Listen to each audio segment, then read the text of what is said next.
So do you know if anybody is zooming into the meeting? And why would they do it? We're all here. Why doing this? Let's see. Public interest. Any? Okay, got it. Jump in. This is now being streamed live on YouTube. Success. I believe so. You did it. I believe. Bravo. Sure. Thank you. Okay. I think we are good. Hey, do we need to I think record you this are. evening or is that? gonna be Yes, recorded? I have, I'm just gonna sit over here so it's easier to see you guys while I'm talking, because Virginia just gave me some insight on what's happening tonight, so. Let's see. And. We're recording. Okay, I'd like to call to order. Borough Clark Summer Planning Commission work session Wednesday, October 18th, 2023. In attendance are myself, John Durden, Eddie Sinskis, Don Kazista, Bill Brunel, Carol Rubel, my colleague, and Jen Basilega. We have an agenda before us. Would there be a motion to accept the agenda? I make a motion to accept. I'll second the motion. Motion's made by Eddie Sinskis, seconded by John Kazista. All in favor? Aye. Aye. Motion carries 5-0.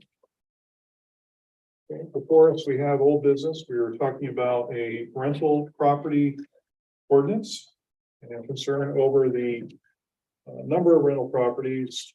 It's a matter of property maintenance, if you will, maintaining the borough's character and nature. Also, the concern over safety, public safety, knowing who's in the property, who isn't in the property. These are all factors that have culminated into this meeting.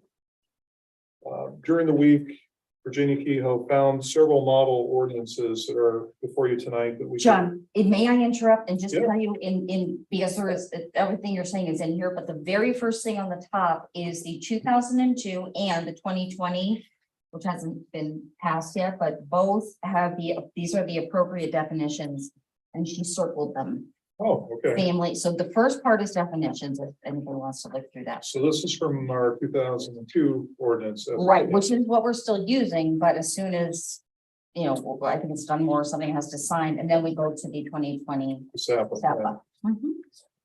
So this whole thing with definitions. Oh, I see. And then just toward the end here, it says SAPA 2020. There's a label. Right, very good. She prepared us well. Yes, she did.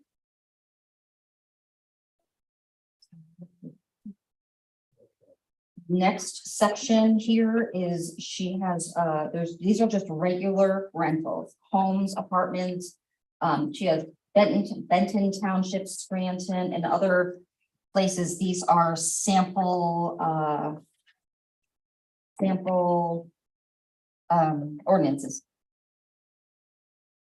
That was the Okay. next thing, just to look over those. Okay. And then, this last one is the, PSAB, Associated Boroughs, sample ordinance. Let's see, so we're mainly talking about the regular rentals as in home rentals or apartment rentals. And then also she wants us to look into Airbnbs and, go through that. So I know I just gave you a lot. At the very end here are, there's some paperwork for the short-term rental regulations. That's here. Okay, at the end, so just to look through, Very good. but you can start with whatever you want to do, John.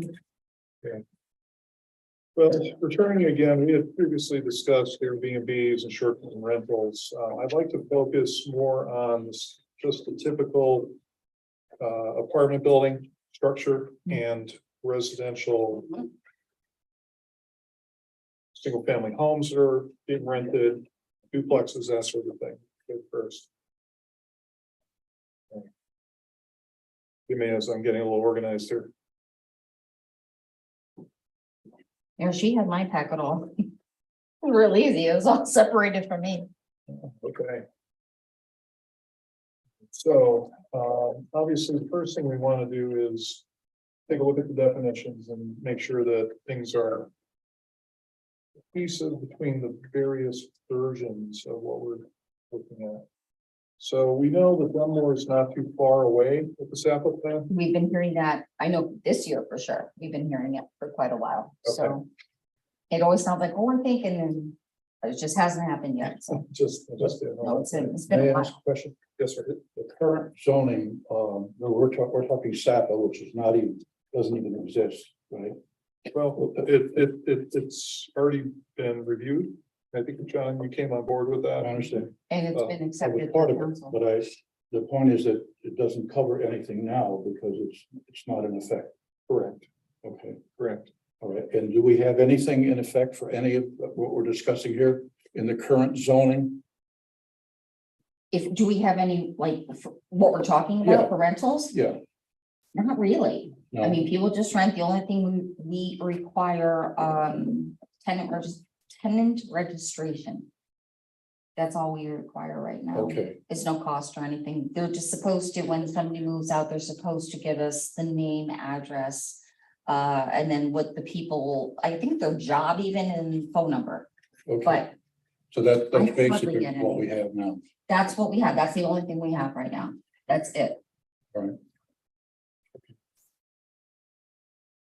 Okay, so in our current ordinance, Virginia was interested in the word family. The family unit, I guess, or who's living in a common household being shared.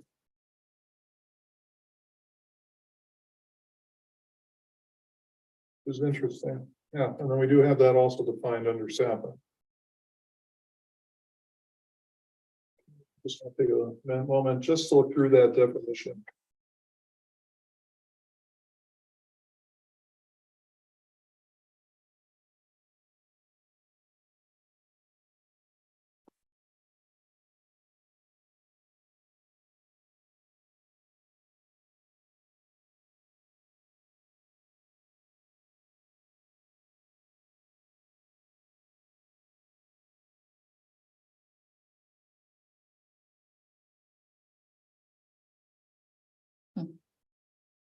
What's interesting is under the SAPA,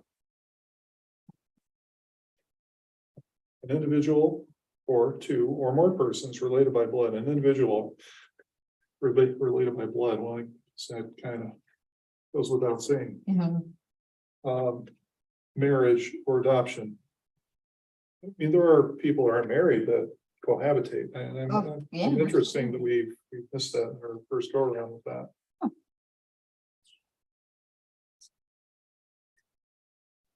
But then it goes on, or a group of not Oh, more than right. 3 unrelated persons living together without supervision in a dwelling unit. Okay, so then it goes on. Okay, yeah.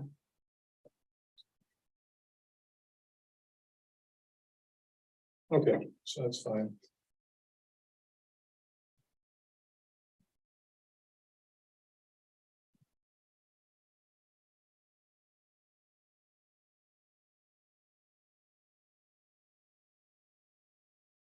Can I just ask one question? Yes.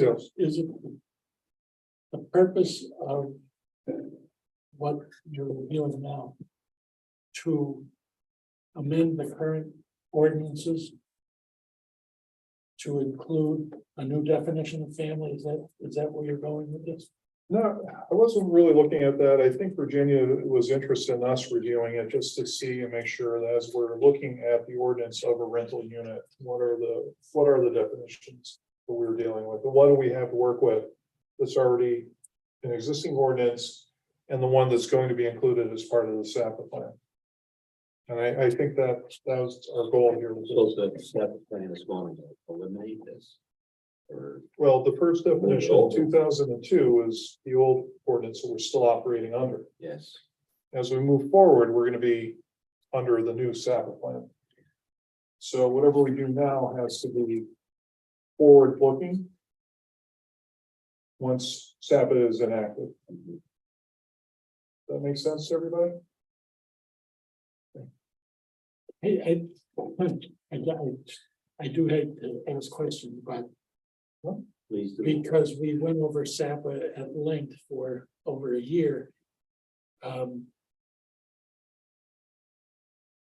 Do we have the ability to, at this point, since it's already been submitted, to modify a definition for a definition, not a use, but a definition for Clark Summit Borough, which would be different than a definition for any other municipality within SAPA? I don't know the answer because I wasn't sure that was going to be the issue tonight. That's a good question. So I think.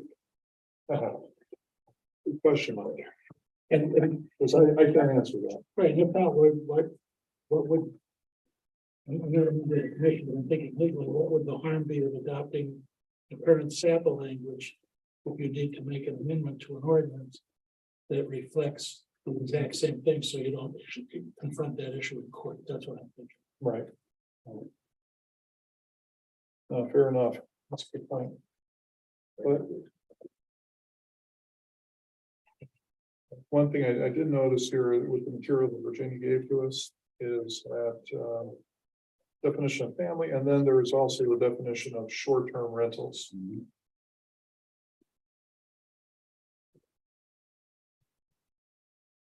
So we do talk about short-term rentals in SAPA. But do we have them in the ordinance?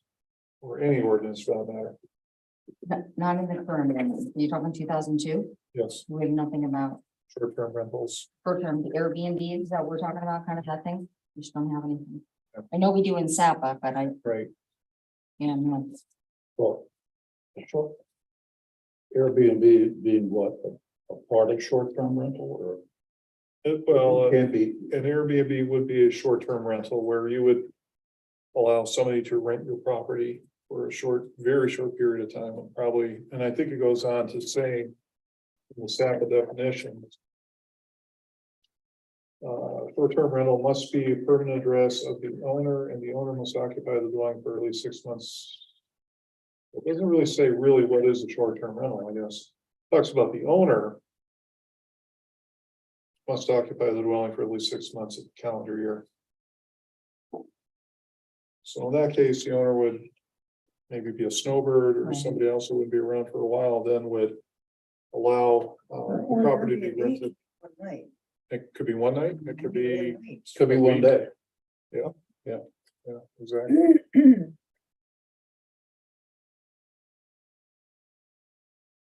Most of them are short term. I know people who frequent them and he said he doesn't really, at least the one person I was talking to said it's not more than a week. Goes a bit to visit his daughter in Boston. Her house is small. It's less expensive than a hotel for 4 or 5 days. So that's usually his first choice. So that's why he would choose that application. Well. I'm not sure where we're going here, but we were sent just yesterday or whatever. Samples of short-term rentals from various communities. Mhm. And I happen to see where it was Benton Township or something Mhm. nearby here. Mhm. I pointed out to Virginia that they just are trying to get approval for a short-term rental type thing that we're talking about now. Mhm. And there was a meeting just recently. And I mentioned that Virginia, she sent a copy of that. So are we talking about attempting to put into effect something like, let's say Benton Township has just apparently approved or come close to approving? Is that, and if so, it also seems to me, that I just happened to scan through these today.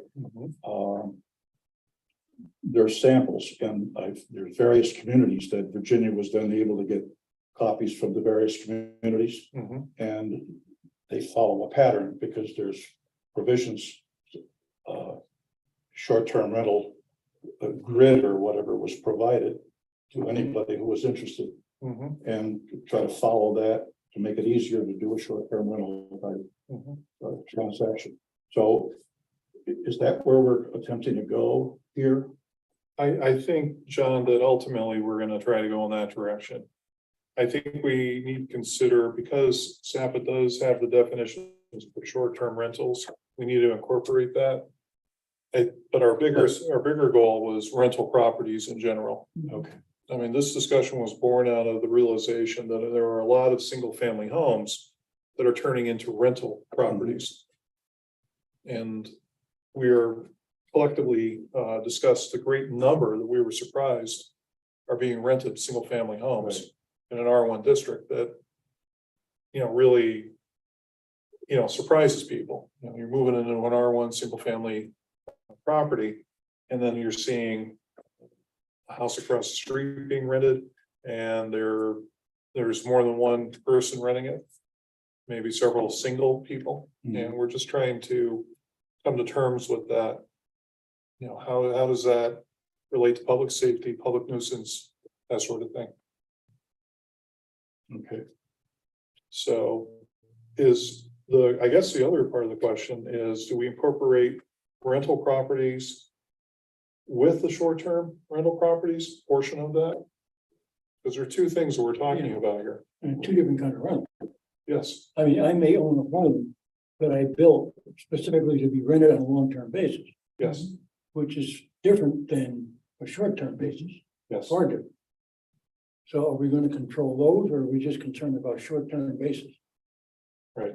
I would think, I mean, if you're gonna look at the potential for liability, it's gonna come out of a short-term rental as opposed to a long-term rental. Mhm. And I suspect we should probably try to control the use of a short-term rental. Mhm. Because if I'm gonna rent your home for a Saturday night to ski at Elk, Mhm. I'm not gonna really care a whole hell of a lot what I do. Mhm. If I'm a young family with a wife and a kid and I can't afford a home, I'm here with a job and you have a house that you're gonna rent me for a year, Mhm. I'm gonna treat that far differently, Mhm. far differently. I'm gonna, it's basically my house for a year. Mhm. And I don't see how we can control that legally. We're not controlling it. What we're doing is we're asking the people who owns those properties, such as yourself, Right.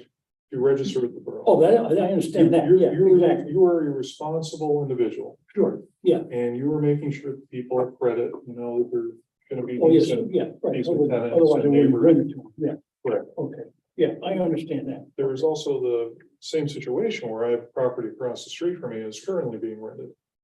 I don't think in the past year that the same person who has rented that property is still there. I think it's changed. Sometimes we'll see as many as 5 cars parked in the Yeah. driveway. Right. Yeah, I know. We don't know. It keeps changing. So, if there is a concern, especially in my particular circumstance, I'm right across the street from the Yeah. school. Who are they renting for? Yeah. Is there somebody we should be concerned about that shouldn't be around small children? So there's a lot of questions that come out of that. If they're an out-of-town landlord and there's a problem with the property, And they could very well be. and, they should have a property manager, and if they don't have a property manager, how do you get in touch with the owner? I remember there was a property down at the end of our street, all the way, at Route 6 and 11 on Summit Hill, that eventually went to condemnation hearings because the owner was an absentee landlord, there wasn't anybody renting it. The house was becoming dilapidated, and they finally had to condemn the house and then tear it down. But it took a while for the borough to find out who it was and get in touch with them. At least this way, if a property is a rental property, there may be an easier paper trail to follow. So that's why I would like to see a tenant registration of some kind. Tenant landlord registration. How many rental properties do you have? Just the one, or you? No, I don't have any. I was just Oh. using that as an example. Oh, Oh, gosh, no, I don't want the headache. you don't want that? No. And John, we do have a tenant registration form. We do, but Do you want me to print one out for everybody to Sure. look at? 'Cause I don't even. But I mean, see, yeah, how do we enforce it? No, the enforcement is the question. the enforcement, right? Right, do you want a copy or, Yeah, can you print out? 6 or 7 copies? I mean, you need a staff to do that. That's also a question. Yeah, exactly. Is there enough staff with the borough offices to handle that? How many properties are we talking about? I We mean, don't we even know. don't really know. I'm guessing a lot. Some of the newer developments with more expensive properties, you're not gonna find too many rentals in that area, but some of the older neighborhoods in particular. Is where we're seeing them crop up. But you know, well, yeah, it's true too, because I'm thinking of the development up behind us on Grandview, but those are all owned. They are. Yeah, they're owned. They're not rented. There was one down at the end of Grandview that was being rented. And they had an offender staying there. But again, who knew? Now, that person has since moved on, Yeah, but I know. still, Well, yeah, Do the offenders have to check with the police department or the borough or? they. if they're ex-offenders, they're supposed to, yeah, they're supposed to.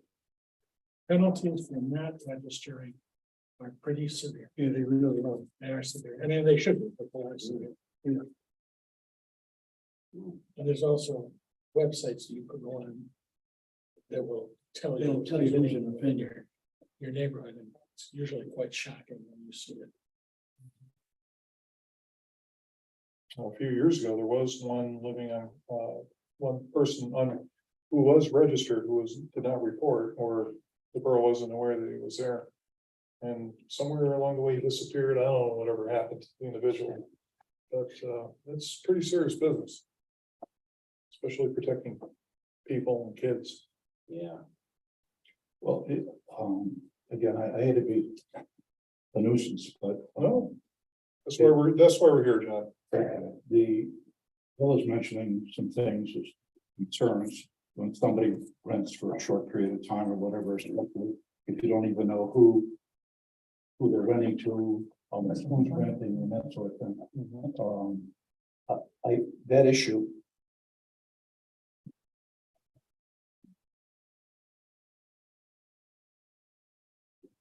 And connected with this, we do give them the ordinances where the sewer trash removal. We pretty much let them know Yes. what you could do, what you can't do, and what the limitations. We send this out with them so they have an idea. Question on that. I have seen some comments That's all part of it. about, the maintained, it's very difficult. Because we don't know, I've been in my apartment for 8 years. So there's no change, but there are apartments that every year there's a change. So we depend on the landlord to fill out the information. And we do, I mean, the amount I get of these back is practically none. But people are not, I mean, my landlord, there's not a chance that probably any of them are correct. And so with, this form is basically it, then Yes, there's no, nobody polices that or whatever. I don't know how you would. Honestly, I don't know how you would. We tell the landlords. Yeah. If you have a change, let us know, or. And whatever, even but- if it was policed, Mhm. by someone, we realize it probably don't have anybody, but, and it was found to be doing something they weren't supposed to be doing. There's no penalties for it or whatever included in it. Right? No, I don't know how you'd find out. That's the whole thing. I mean, there are people that rent their home and there's no registration and we don't know it. And we send the bill to the owner of the property, Mhm. but that person can live out of state, can live anywhere. So we Right. send them, we don't know if Joe Smith is renting his house out or not. I We don't know. Yeah. So that's why it's difficult to, Which I have a feeling is predominant. I think it's in all the neighborhoods around, boroughs and yes. townships around. uh-huh. And I don't know, I'm just talking, I'm just observing, listening or whatever. I think that it's becoming a real problem.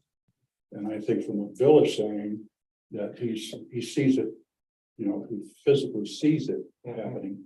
And the things that occur from it in terms of, are they there for a day, who's going in and out, and whatever, okay?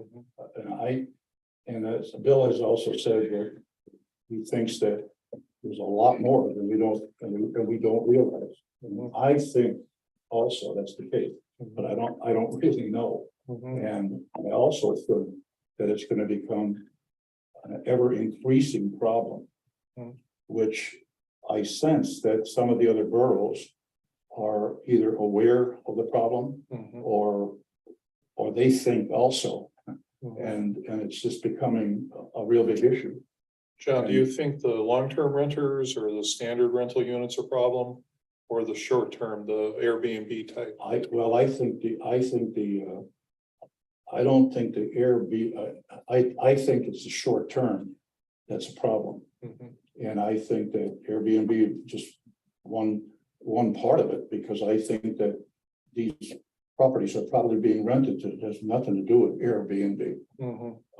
And what I see in the documents that were provided to us, a short-term rental can be from anywhere from one night, I think it's a minimum one night, to 6 months. So we're talking about converting, a whole total conversion as to properties and residential properties and whatever. It just seems to me we should be approaching it from standpoint of saying, wait a minute, let's take a look at this short term, this short-term rental. And Do you think that's more of a priority that we should focus on first? I'm wondering if it should be. I don't really know. Yeah. I almost don't know what I'm talking about, Sure, if you understand what I'm saying. sure, sure. Well, on long-term rentals, if I own a property that I'm gonna rent long-term, the incentive is there to make sure that the tenant is taken care of. Simply because it's my asset. So I would think that the incentive is there to make sure that the tenant is worthy of renting your property, can afford your rent. And it would seem to me that you're gonna have less problems with a long-term rental. Only because, again, it's a business investment. And because it's a business investment, people tend to be more careful about their business. If I have a house I'm gonna rent on a long-term basis, I expect to make money out of it. Yeah. I mean, I don't do it because I'm a nice guy. I want to make money out of it. So I'm gonna make sure it's taken care of. That overnight rental, am I gonna make money out of it? Maybe, but I don't have the time to find out who the hell's in there.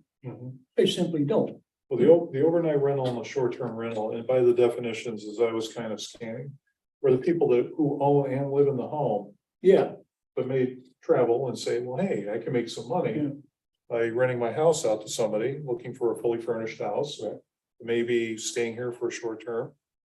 And they want to make money. There are other people that will rent their properties. I have a very good example. We have some friends that live near El Pinar. I'm renting for the season. And they live there permanently. They maintain their property, but behind them is a ski property. The people own it. They quote unquote live in it more than 6 months, but during the year they'll rent the property out and people come up there and I'll just say it, they party. Yeah. They're out doing things at late hours in the night and during the night, wee hours of the morning, if you will. And it's very disruptive to the permanent neighbors. Oh, yeah, and that happens in areas where you have tourists and we do, and Elk is there, Montage is there.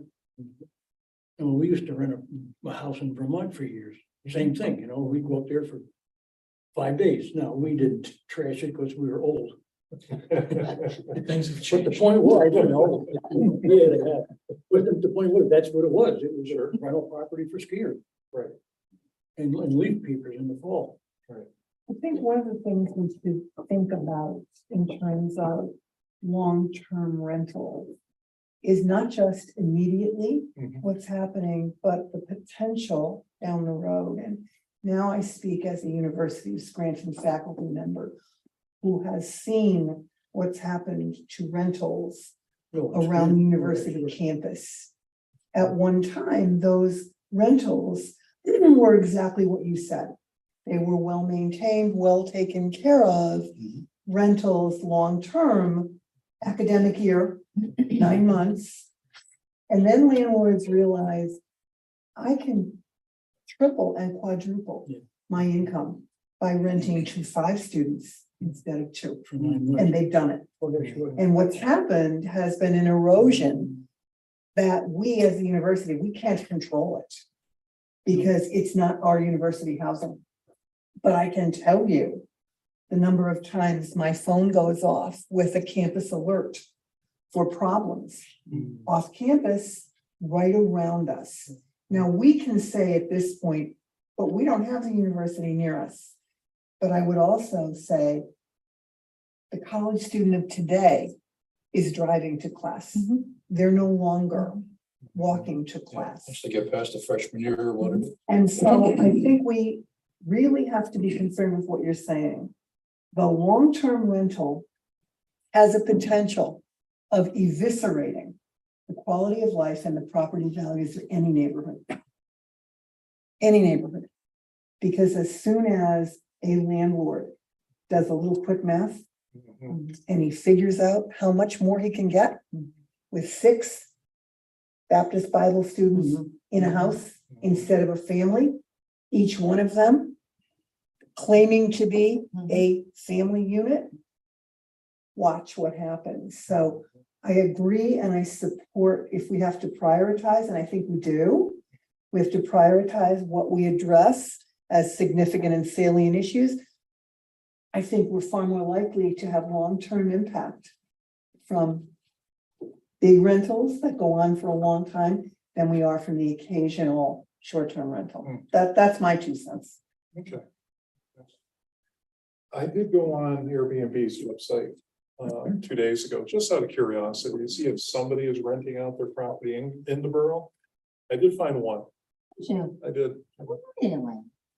I never looked. There's one, I saw one in Dalton, one in Chinchilla, one in Newton.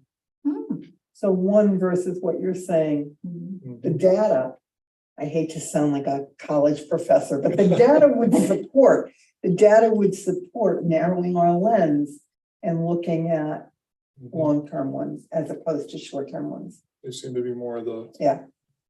More of the rest. Interesting. Can I throw something out? Yes, please.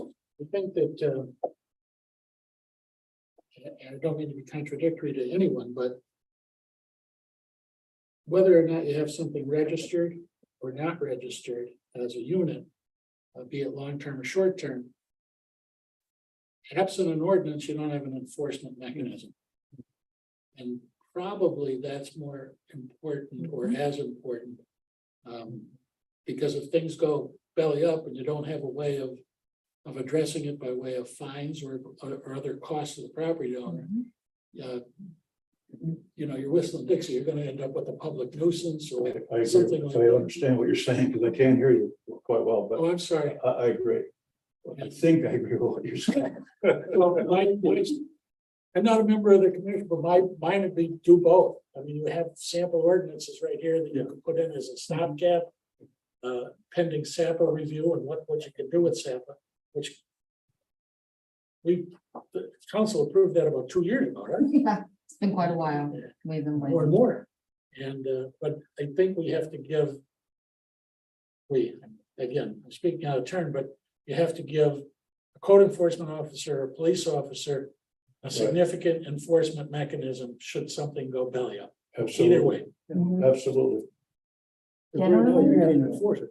When we, Excuse me, John. being the code enforcement Yes. person, so the only time this has ever come up as an issue is when the neighbor complains that my neighbor, there's a bunch of people living there, too many people living there.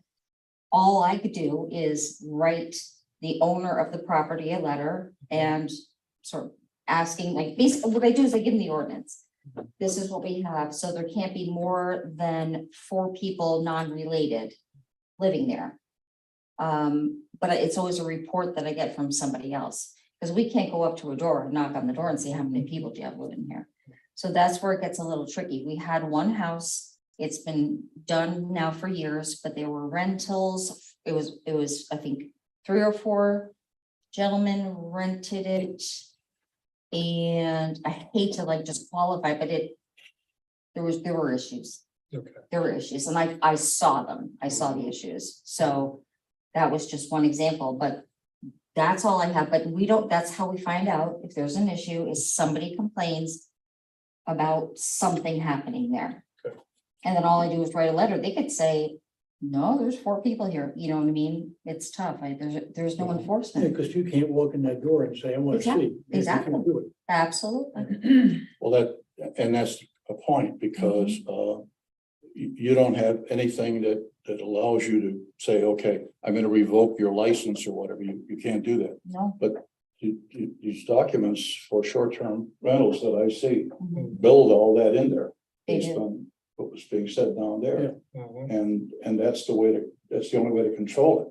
And another thing that you had mentioned was that the neighbors come up and say this, that, and the other thing. Mhm. Well, that's what seems to provoke, and gives you the ability to say, okay, the neighbor came in, said something, now we have to do something about it. But now we have a document and more than that, something that they signed off on as the owner of the property or whatever.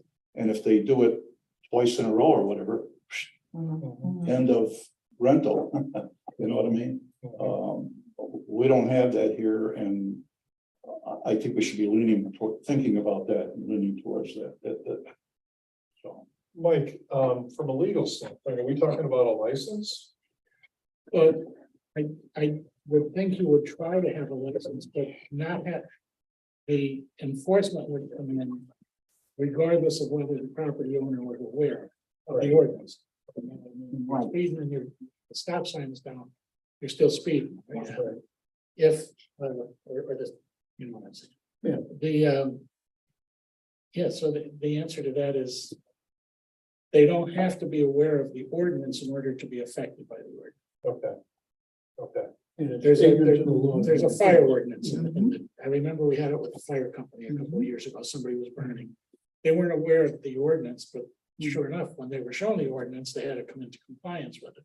Okay. Same would be true with the long-term rental or what we're calling an Airbnb or a short-term. Okay. Absolutely. Teeth, give it some. by the way, you mentioned the sewer issue, and that, again, in reading these documents, it's pretty evident that that's a real big problem, Mhm. across the board, Mhm. the source situation, because just as Bill was saying earlier, you can get a whole group of people and all kinds of havoc, and it results in a sewer situation often. I mean, it's amazing, but true. Mhm. And so that's a big issue with these. And I don't think how do I phrase this? I don't think we're here to, try to lord over people who want to rent their properties, but I think we're asking them for some basic information. So that if there is a problem, we can do something about it. But at the same time, I think we need to let people know that we would like to have them register their property. But do we request a fine if they fail to register? Again, Mike, you have an ordinance in place, but then are we into a license situation that is gonna require that? Now you have we have to form a department here in the borough Right. to management, and now Right. we're talking about a lot of cost, a lot of manpower. People And power. you might also get into, as we were discussing before the meeting started, some liability issues for the borough. Yeah. If you're supposed to do an inspection, and you don't do an inspection, and somebody falls down because the railing isn't where it's supposed to be, is the borough then somehow complicit in that or negligent in that? So Bill was offering some advice in our conversation before the meeting started. Mhm. Isn't the burden upon the owner of the property to comply with the zoning, or not zoning, I'm sorry, building code? Yep. The building code would dictate when railings are required, Oh, fall protection, Yeah. whatever it is. But that wouldn't stop the injured party from suing. Okay. I mean, that, you know, having been in the industry for so many years, I saw a lot of lawsuits that were frivolous and groundless, but that, you know, it still doesn't stop them from suing. So you can have an ordinance that, there are codes that say if you, that, you know, if you have steps, you need railings. Mhm. Well, you walk around this town, you see a lot of steps with no railings. Mhm. Uh, Even though the code says you've got to put a railing in. So if I'm going into your house and I trip on those stairs and there's no railing, I'm gonna sue you. No, you know, I mean, that's just, that's the nature of our society right now. And I think in terms of the law, I think when they propose a suit, don't they have to name all parties then at that point? Well, they do. I mean, as I was telling you, you know, there's the old theory, the old shotgun theory. When a PI lawyer sues, he sues everybody. Mhm. And if he does that, he's bound to hit somebody. Well, wasn't it written in the law though, that they don't want you to raise the same lawsuit against, well, first I'm gonna sue the owner and then I'm gonna sue the borough and then Oh, I'm no, going you to can sue. do that. Oh, gosh, no. Oh, no, you can bring anybody in. I mean, I've seen situations where there's been a job site, you know, claims where there's only half a dozen people suing for the same thing. Mhm. But they're all named together. under- They're all named together. Oh, yeah, That's sure. right, to prevent the courts being tied up. Yeah, with yeah. individuals. Oh, they all, but the point is, there's still seven different defendants. Okay. Same incident, but seven different defendants. And they're hoping that they're gonna find one legally liable. Right. And then whoever is being sued has to have the borough adjoined to them if. Yeah, and let's say, again, there's a code, you know, we have a code that says you have to have railings in your steps, and you don't do it. Well, you're the one who's legally liable, but then they're gonna say, well, how come you didn't enforce that code? Hmm. And you can't use as a defense, we don't have the staff. Hmm. Because you might as well say I'm guilty. Mhm. Mhm. Now, the borough's got the coverage right now. Again, the borough used to be a client of mine for years, so I mean, they got the coverage. If that happens, but you just. Don't say that publicly. Oh, okay. Yeah, I'm sorry. For the two people watching. I know. It only takes one. Yeah, Anyway, but that's the situation. right. Okay. But I agree with, but you know, if you're gonna have, if you're gonna do something, you need something that's gonna give you stroke. Mhm. And without an ordinance, you've got no stroke. Right. I did. Go ahead. I just want to follow up on that. This happens to be Coolbah Township or whatever, but there's a whole series of them that Virginia provided. And more or less, you had mentioned, well, want to be careful. We don't want to push the people in the town or whatever, you know. And that's all stated here. In other words, this is a very salesy document, believe it or not. Mhm. And the short-term rentals provide a community benefit by expanding in them. They say all the wonderful things about short-term rentals, and it's true, and people, you know, get revenue and all that sort of thing. But when they go on, they say, but therefore, but because things can happen or whatever, this is what we're proposing to do. So it, you know, we don't. I think that somewhere along the line here, we ought to, and I don't think we can do it tonight, but I think we ought to look at these and just read these, see what they're saying there, and then have a conversation that says, as a background or a lead-in, okay, do we care about this at all, or don't we? And if we do care, then should we use these maybe as a guide? They're repetitive because there's a guide or a map or something that they're following every borough. So I think you'll find that they just repeat, but that's nothing wrong with that, because from a legal standpoint, it's probably has it nailed down. That's all. Okay. Well, there's gotta be a template out there that people are. using. Template, yeah, it's a template. Does that could make the ordinance stronger? Pardon? More people involved with that same issue. If it's been adjudicated. Yeah, that's where So it matters. if you have an ordinance and someone challenges it and it's been adjudicated as constitutional and enforceable. Yeah. And it's the same set of circumstances. Then most likely any court within that same jurisdiction is gonna follow precedent. That's. So you're. Yeah, there's not really a lot to change in these. You can tighten them up, change a number from 3 people to 4 people, whatever. Right. But if the body of it has been challenged. Because somebody went before us, then you get the benefit of whatever that is, and if it needs to be modified, you get the benefit of that too.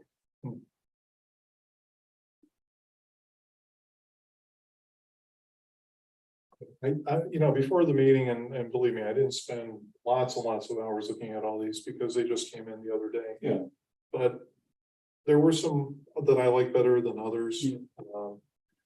City of Scranton, I think this goes back to what Carol was talking about over at the university with, and I think that was part of the reason why the city of Scranton enacted their ordinance. I think it had a lot to do with it. That one's been around a while. I don't know if that one's been challenged or not, Mike. I don't know of any challenges to it, to tell you the truth. I mean, nothing's really jumped out in the newspaper about it. No, and you're not really. You're not eliminating a use, Right, so.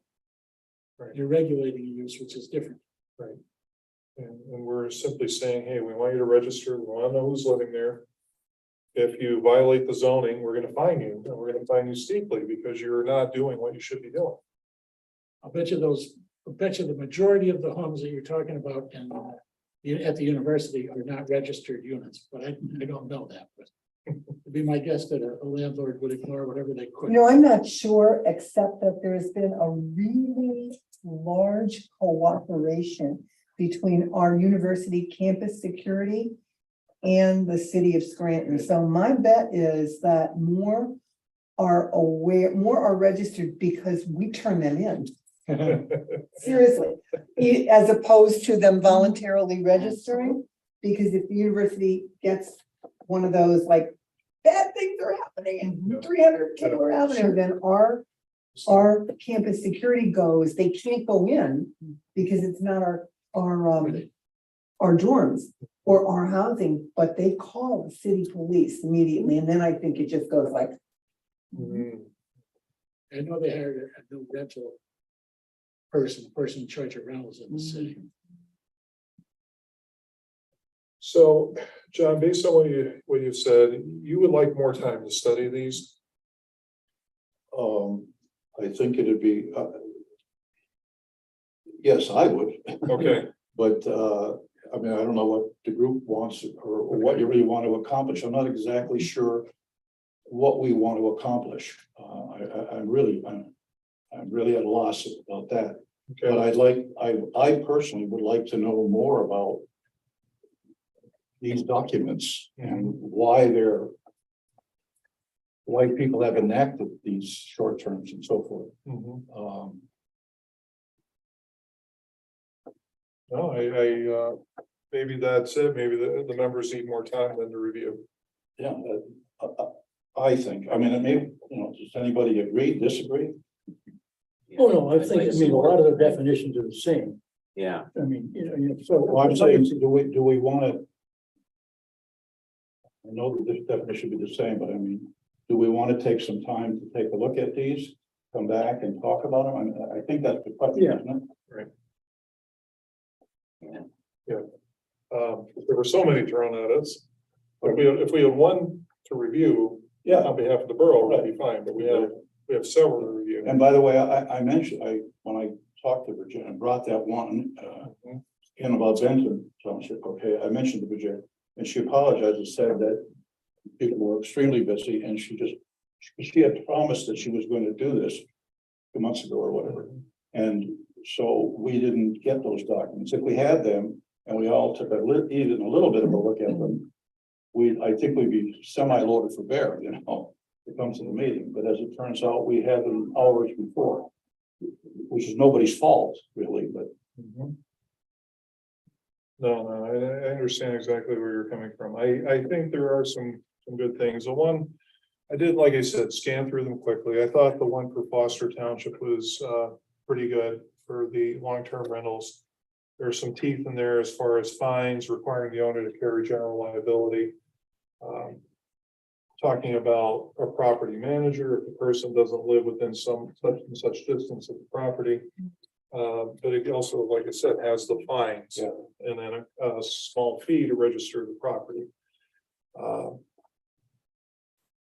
Yeah, Perhaps the right thing to do is, now that we have the material, take it and review it and maybe just kind of email each other. Would that be an acceptable thing? Yeah, sure. And see if there's one favorite of these ordinances that stand out. And it might be a better fit for our Cut and paste. borough. Yeah, pretty much. Yeah, it really is.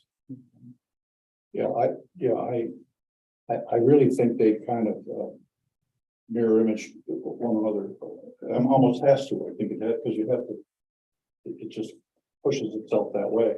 But I think we should do that, and I think then we should reconvene and Mhm. talk about it. Okay, that's a fair statement. Is there a motion to follow through with what we just described, taking the materials, having a more of a chance to review it? See if there's something that stands out better than the others. I'll make As it. a- Motion's been made by Bill, seconded by Carol. All in favor? I, Well, you can tell it was a template we used, because a lot of the definitions are basically the same when Right, when they're defining a house, or defining a bedroom, or defining living space. standard language. So that's gotta be standard. Probably dealing with the planning code in Pennsylvania. Yeah. Let's also, we mentioned something, or I mentioned something during the week about turning Knapp Road into a one-way street. Mm. There is a problem with the student drop off. Yeah. 3 times a day on that road. That's, I And, don't know why the school district hasn't been taken to task. on it. well, again, Probably never been challenged. that's probably, it. People are unhappy, they grumble about it, but nobody really does anything. Nobody goes No, before the school board. I really did do something about it directly to the new superintendent. And I held him Cool. at the Evans High School District. I held his feet to the fire, not the beginning of this academic year, but the one preceding. And I was very clear, as I said in my email to you, in that I believe this is a situation in which someone is going to be seriously injured or killed. And that when that happens, not only is the borough responsible, but the school district is. As a former public school administrator, I'm going to tell you, it's the school district's responsibility to provide some kind of traffic control. And so the new superintendent heard me. And he promised me he would do something, and he did for about a month. Mhm. When the school year started, there was a school district employee across the Yeah, street there was. in front of your house. Yeah. Directing traffic. Yeah. And that was controlling the issue because he was stopping traffic and letting people come down and then starting traffic, avoiding what is going to happen sooner or later. Someone's going to be killed. And then they stopped. Mhm. And as I said to the superintendent, the cost is going to be negligible compared to what the school district is going to suffer when this email thread, which I'm holding, I'm not kidding when I say I'm holding it, because the second someone is injured, I'm going to bring those emails forward to their attorney and I'm going to say, look, Mhm. back in 2020, this is what I said. You were aware of it. So the point is that I think as a borough, collectively, I can only put so much pressure on. When Dr. Rubel says, this is what you need to do, that's only one person. I think as a borough, we need to press the school district. They need to hire someone at $10 or $12 an hour for the hour and a half at each of those dismissal times to control traffic. That's a temporary fix, absent doing something like turning Knapp one way, but at least it mitigates against the potential. We all know it is horrifying to be caught in that onslaught of parents trying to drop off, and I understand that, but if you'll notice, the school district doesn't raise their arm early enough to allow Oh, no. traffic to That's, double up on their that's property why people sit out. during drop off. Because That- the children on that rear parking lot, that's their playground. They don't let them out in the back where the playground Exactly, after this is. exactly. This is too muddy and dirty. So they let them play on the blacktop in the back of the school. So the instead of- school district has been skating away scot-free. without being held to the fire and without being held responsible for the safety of dismissal. And I think one person, I did the best I could as one person, and I was successful for a month. And then I stopped because I just don't have the time to keep on his ass every single day. But I think the borough needs to do something as a municipal entity. We really do, because it's dangerous. It's not inconvenient anymore. It's dangerous. And we know it's dangerous. I live very close to where I work and I do come home at lunchtime sometimes. I hit that traffic.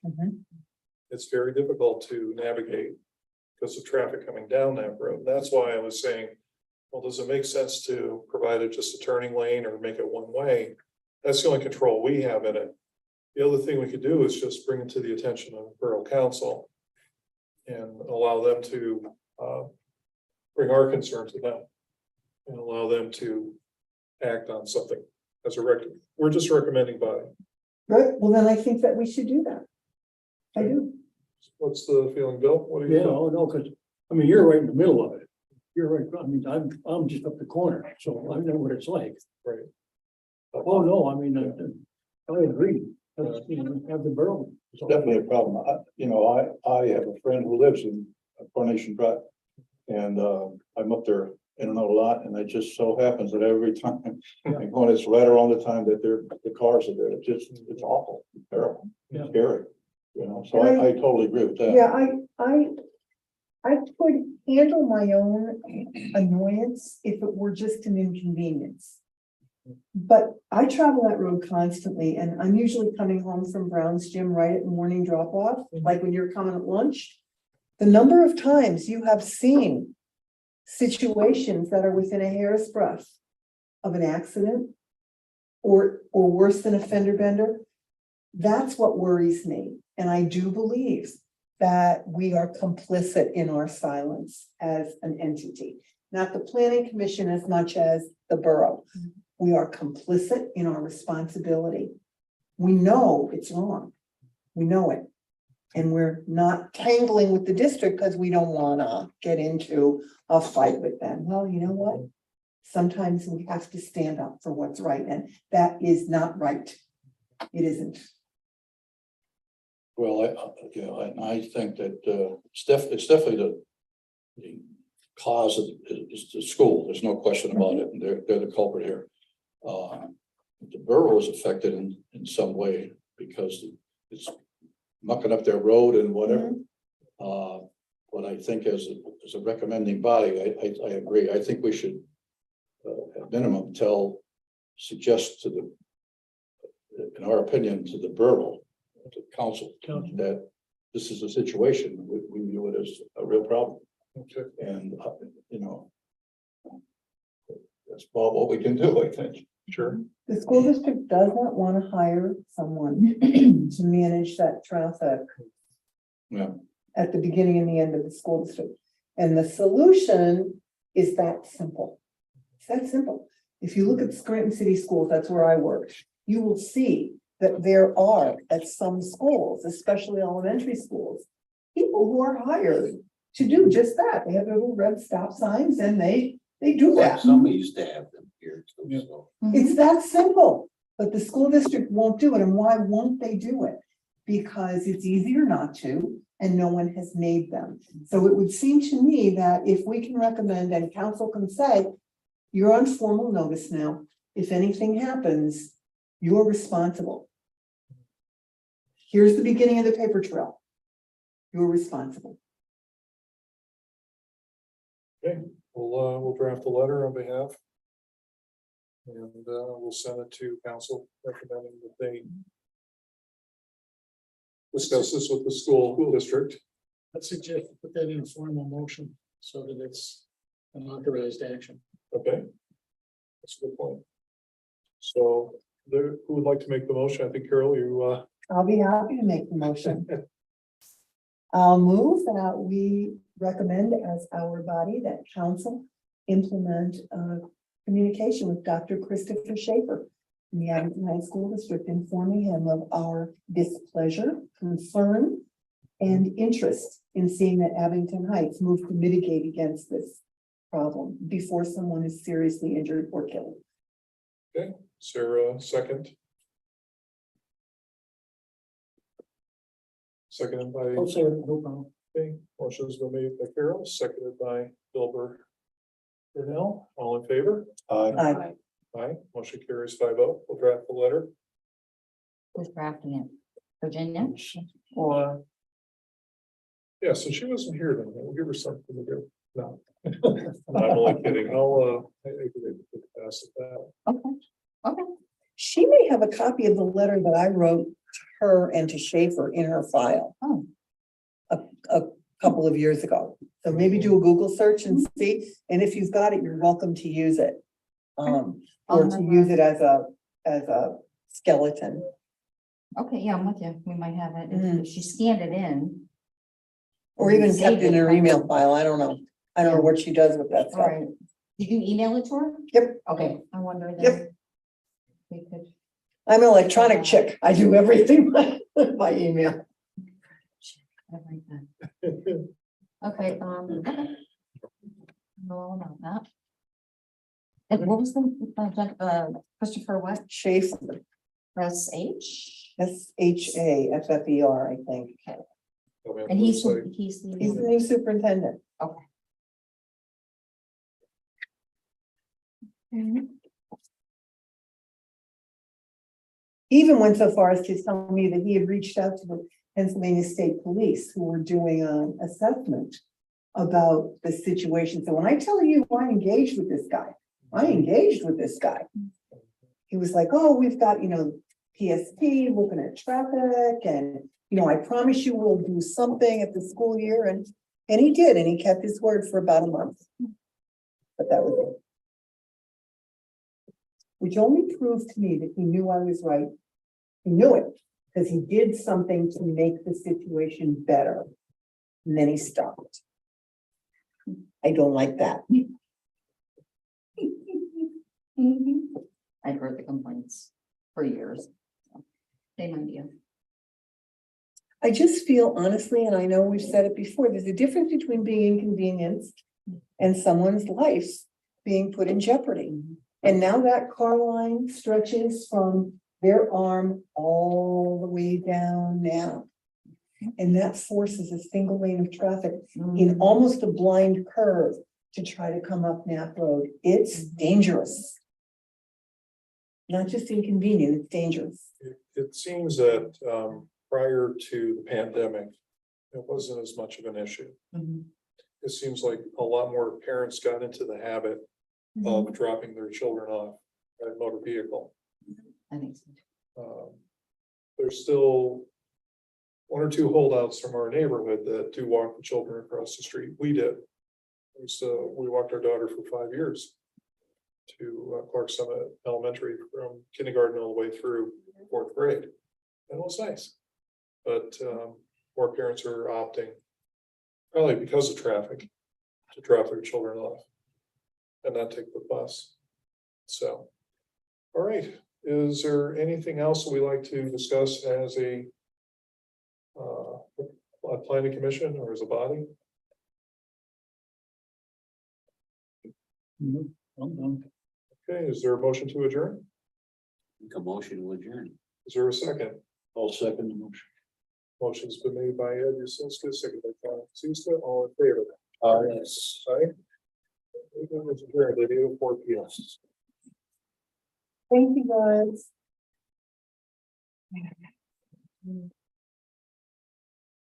Give the recorder a stop.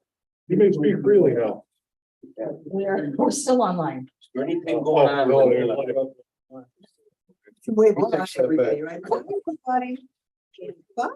Jen, are there, Oh, I know what to do. Okay. Jen, are there properties that are on private septic in Clark Summit? Oh, there's I some only by ask because some of the Thank you, Earl. Thanks for coming. the Morgan Highway, Okay. 1 or 2. And, hold on, let me get out of here quickly. Definitions. Oh,